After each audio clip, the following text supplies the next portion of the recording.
잠언 28장 27절의 말씀입니다. 손을 펴면 복이 열린다.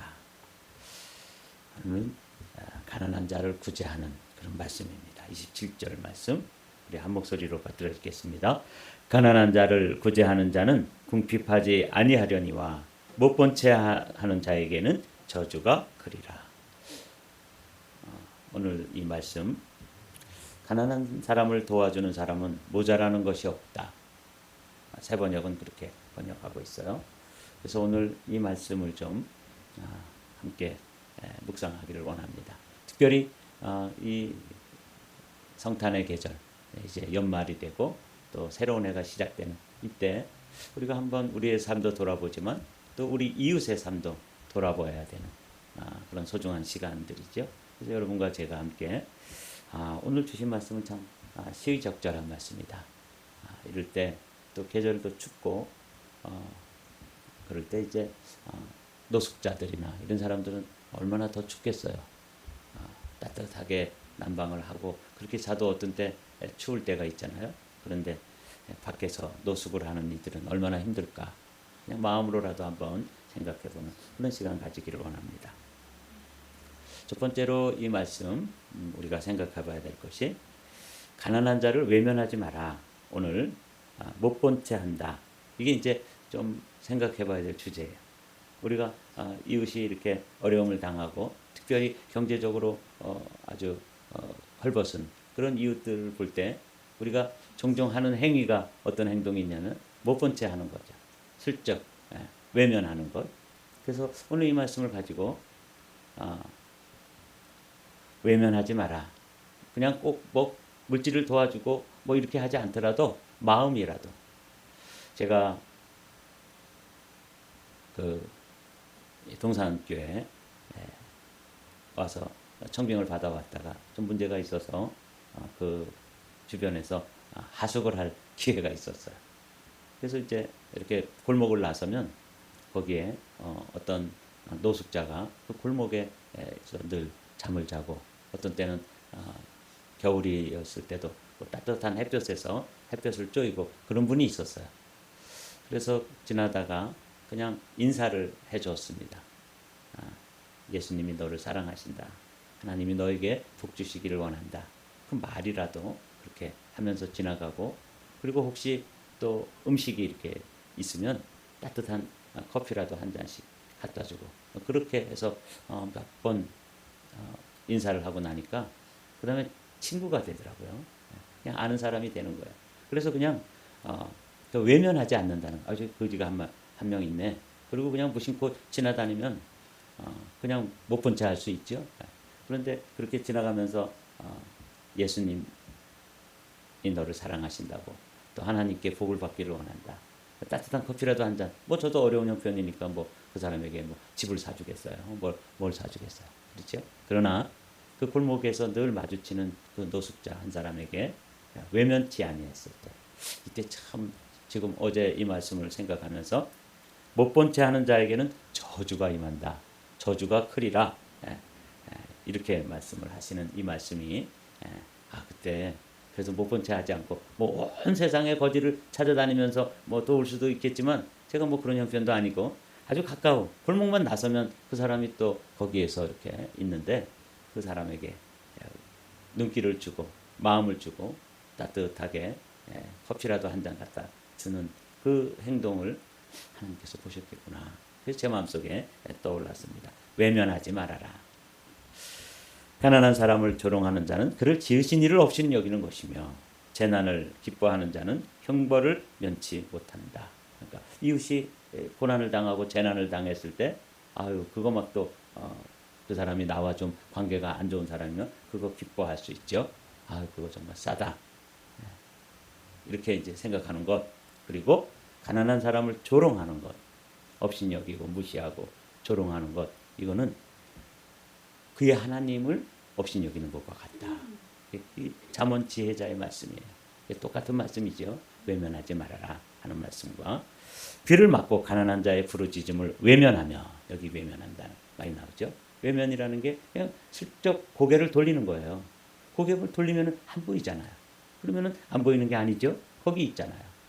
그래서 외면하면 자기가 부르짖을 때에도 응답받지 못한다. 그래서 제가 이제 아침마다 여기 우리 파킹장에 문이 잠겨 있어요. 그것을 열고 큰 쓰레기통을 여는 게 저의 일과예요.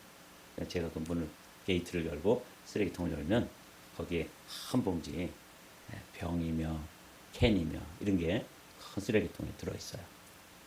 요즘은 또 연말이라서 2봉지씩 나와요. 그럼 제가 그걸 굉장히 무거워요. 그것도 이렇게 꺼내가지고 루이 할아버지 집에 갖다가 놔드리면 그 할아버지는 요즘도 그 차에서 자요. 왜 그러는지 모르겠어요. 그래서 감사한 거는 그 집을 그 친척 중에 한 사람이 뺏으려고 수를 했는데 다 디펜스가 됐대요. 그래가지고 이제 집은 안 뺏기게 됐는데 집을 안 뺏겼으면 집 안에서 자면 좋을 텐데 그 차에서 그것도 그냥 차도 뭐 창문도 없어가지고 다 찬바람이 들어올 텐데 천막 하나로 이렇게 천 하나로 가려놓고 그 안에서 자는 모습 매일 봐요. 그래도 하여간 제가 아침마다 그 봉지에 한 봉지씩 요즘은 막 2봉지도 나오고 어떤 때는 3-4봉지씩 나오는 경우도 있어요. 그래서 하여튼 제가 그 병 주워다가 드리면서 1년 동안 이렇게 병을 주워 드렸으니까 그래서 거의 뭐 한 추럭은 되겠다 이런 생각이 들어요. 하여튼 외면하고 제가 어제 이 말씀 준비하면서 귀를 막고 가난한 자의 부르짖음을 외면하며 자기가 부르짖을 때에도 응답받지 못한다. 하여튼 그 할아버지 이렇게 지나다니면서 생각하면 감사해요. 우리 박 권사님 그 옆집에 뭐 얼마나 지저분했는지 잘 아시죠? 근데 요즘 그 술을 당하는 바람에 깨끗이 치웠어요.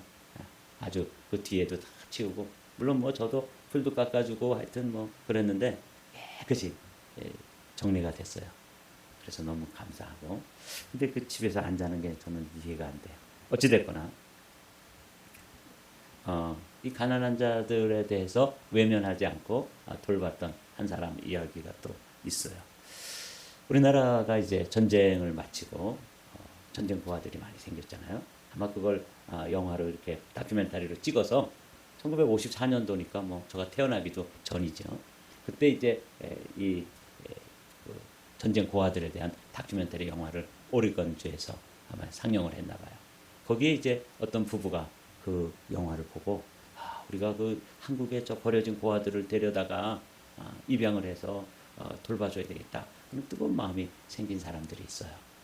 그런데 그 당시에는 미국의 법이 그렇게 입양을 청교도의 나라 미국인데도 입양을 제한하는 법이 있었어요. 그러니까 막 입양하고 그런 것을 제한했단 말이죠. 그래서 이 부부가 그 입양 제한법을 또 국회에다가 좀 열어달라, 입양을 할 수 있게 해달라 그런 법을 또 상정해가지고 이겼어요. 그래서 입양을 제한하는 법을 철폐를 하고 법안을 개정을 해가지고 1955년 그러니까 한국에서 53년도에 정전협정이 이루어졌으니까 그로부터 2년 후에 첫 번째는 8명의 고아들을 자기 집에도 6명의 자녀가 있었대요. 근데도 8명의 고아들을 입양하고 이러면서 이제 우리나라의 그 전쟁 고아들을 돌본 부부가 있습니다. 이 사람들이 누구냐면 홀트라는 사람들이에요. 홀트 아동복지회 이런 거 들어보셨죠? 외면하지 않았을 때 그 다큐멘터리 영화 하나를 보고 저 한국이라는 가난한 나라에 그 전쟁 고아들이 전쟁 때문에 어머니도 있고 아버지도 있고 고아가 돼가지고 막 헐벗고 그런 사람들에 대한 마음이 동해가지고 그 사람들을 돌보고 이 해리 홀트라고 하는 이 사람은 일산 고양시 그쪽에 와서 1964년도까지 거기서 또 고아원을 마련해 놓고 고아들을 돌보다가 한국에서 죽었어요. 그 다음에 그 부인은 미국에서 또 그렇게 남편이 죽은 후에 또 고아들을 돌보고 그러다가 결국은 남편 곁에 한국에 있는 남편 곁에 묻혔다. 이런 사람들도 있는데 이거 우리가 잘 아는 이야기잖아요. 홀트라고 하는 게. 그래서 저는 홀트라는 게 무슨 뭐 그냥 미국 사람들을 위해서 하다가 한국 사람 몇 명 데려왔나 보다 그렇게 생각했는데 찾아봤더니 이건 한국의 전쟁 고아들을 위한 그런 이 설립 기관이에요. 홀트라는 게. 이게 가난한 자들, 헐벗은 자들, 고아들 이 사람들, 특별히 한국의 전쟁 고아들을 돌보던 그런 아주 따뜻한 마음의 부부가 홀트라고 하는 사람들의 이름이었습니다. 그래서 우리에게 주시는 오늘 이 17절의 말씀은 가난한 자를 도우라, 그런 말씀이죠. 가난한 자를 도와주는 사람은 아쉬운 것이 없겠지만 이 말씀 잘 기억하십시오. 외면하지 말고 또 적극적으로 도우라. 어떤 분은 이런 말을 했어요. 사랑은 동사다. 그랬어요. 사랑은 동사다. 사랑, 이게 명사가 아니라 사랑은 실제로 가서 손을 펴고 돕고 또 사랑을 실천하고, 그 홀트 부부처럼 말이죠. 그래서 그냥 그 다큐멘터리 영화를 보면서 많은 사람이 봤겠죠. 그러나 이 부부에게는 아주 특별한 마음. 사랑은 명사다. 그래서 사랑은 동사다. 그냥 개념이 아니죠. 직접 그 전쟁 고아들을 데려오기 위해서 국회에다가 법안 개정을 요구하고 법안이 개정되었을 때 그냥 자기 자녀들도 많은데 그 사실은 농부였대요. 홀트라는 사람이 무슨 큰 거부가 아니고 농사짓는 사람들이었는데, 이제 이게 이 미국에 알려지면서 많은 후원도 해주고, 그리고 또 자신들이 가정에 그 고아들, 전쟁 고아들을 입양해서, 이 미국에 입양하는 많은 입양 와가지고 성공한 사람들 많잖아요. 그게 이 따뜻한 마음 때문에 이루어진 것이죠. 그래서 두 번째로 우리가 생각해 봐야 될 것은 외면하지 말아라. 그 다음에 두 번째로 자기 형편껏 돕는 것이죠.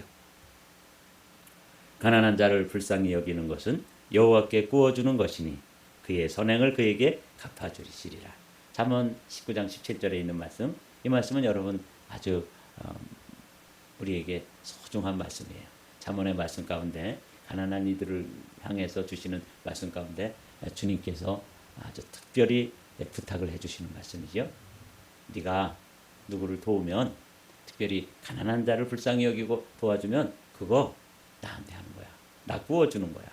그렇게 이제 말씀해 주는 거잖아요. 저는 아주 이 말씀 좋아하는 말씀이에요.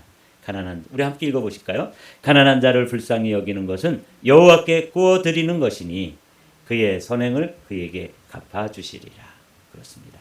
이게 이제 우리는 사람을 돕지만 그 하나님께 구워주는 드리는 것이기 때문에 손해볼 일이 없어요. 주님이 채워주시고 갚아주시니까.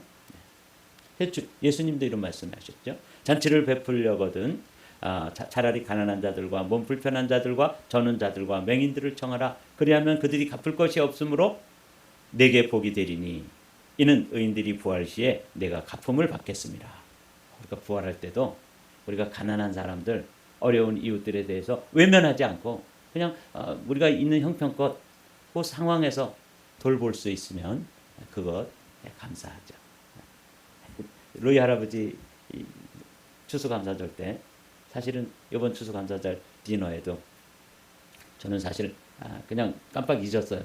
그래서 우리 교인들만 이제 모시고 디너를 하려고 그랬는데 갈 일이 있어서 잠깐 뵀는데 나 땡스기빙 디너에 가도 되냐? 이렇게 물어보시는 거예요. 그래서 내가 깜빡 잊었구나. 그래서 옷을 그래도 그나마 조금 괜찮은 옷으로 갈아입고 디너에 오려고 다 마음 먹고 준비하고 있었더라고요. 그런 사람들에 해드리면 그 다음에 그분은 저에게 갚을 것이 없잖아요. 그러면 언제 받는다고요? 부활할 때. 여기 나오잖아요. 의인들의 부활 시에 내가 갚음을 받겠습니다. 제가 여러분 이 말씀, 이런 말씀 여호와께 구워드리는 것이고 의인들의 부활 시에 그런 거 다 주님이 기억하고 계세요. 이제 말씀을 마쳐야죠. 손을 펴면 복이 열린다. 함께 읽어보죠. 오늘 제목이에요. 손을 펴면 복이 열린다. 가난한 자를 구제하는 자는 궁핍하지 아니하려니와 못 본 채 하는 자에게는 저주가 그리라. 신명기에 보면 모세를 통해서 주신 말씀 가운데 늘 주님은 가난한 자 이웃에 대해서 관심이 있으세요. 내 하나님 여호와께서 내게 주신 땅 어느 성읍에서든지 가난한 형제가 너와 함께 거주하거든 그 가난한 형제에게 내 마음을 완악하게 하지 말며 내 손을 움켜쥐지 말고. 8절 같이 읽어요. 반드시 내 손을 그에게 펴서 그에게 필요한 대로 쓸 것을 넉넉히 부어주라. 손을 펴서. 그래서 오늘 가난한 이들에게 손을 펴면 우리는 손을 펴서 이렇게 주면은 채워줄 게 없잖아요. 그렇습니다. 우리는 손이 비는 것처럼 보이지만 주님께서 채워주신다 그 말이죠. 저는 이런 경험 많아요. 내가 주님의 일을 해드리면 주님이 내 일을 해주시는 거죠. 내가 가난한 자를 도우면 가난한 자들 도와서 비는 부분은 누가 채우신다고요? 하나님이 채우십니다. 이 원리를 이 유대인들은 알았던 것이죠. 그래서 이런 말 들어보셨어요? 유대인들 가운데는 거지가 없다. 유대인들은 서로 돕기 때문에 이 신명기의 이런 말씀을 그들은 삶으로 실천하기 때문에 물론 가난한 사람이 있고 또 어려운 사람이 있겠죠. 그런데 거지가 될 정도로 완전히 거렁뱅이가 될 정도로 그 유대인들이 서로 놔두지 않는 것이죠. 이게 얼마나 놀라운 일입니까? 이 신명기의 이런 말씀을 그들은 어려서부터 듣고 배우고 어떻게 했어요? 동사 실천했던 것이죠. 이게 이제 유대인들이 그 이웃을 돌보는 그런 말씀이에요. 오늘 이제 말씀 마치도록 하죠. 가난한 자를 구제하는 자는 궁핍하지 아니하려니와 못 본 채 하는 자에게는 저주가 그리라. 아주 두려운 말씀이잖아요. 우리 세 번역으로 읽고 마치도록 하겠습니다. 가난한 사람을 도와주는 사람은 모자라는 것이 없지만 그를 못 본 채 하는 사람은 많은 저주를 받는다. 오늘 이 잠언의 지혜자를 통해서 들려주신 이 말씀, 여러분들의 이웃 가운데 또 지나가다가 누군가를 어려운 사람을 보면 그냥 눈길이라도 주고 마음으로라도 축복해주고 때로 형편이 되면 손잡아서 따뜻하게 손이라도 잡아주는 그런 사랑의 마음이 이 성탄의 계절에 우리의 삶 속에서 실천되어지는 복이 임하기를 주님의 이름으로 부탁을 드립니다.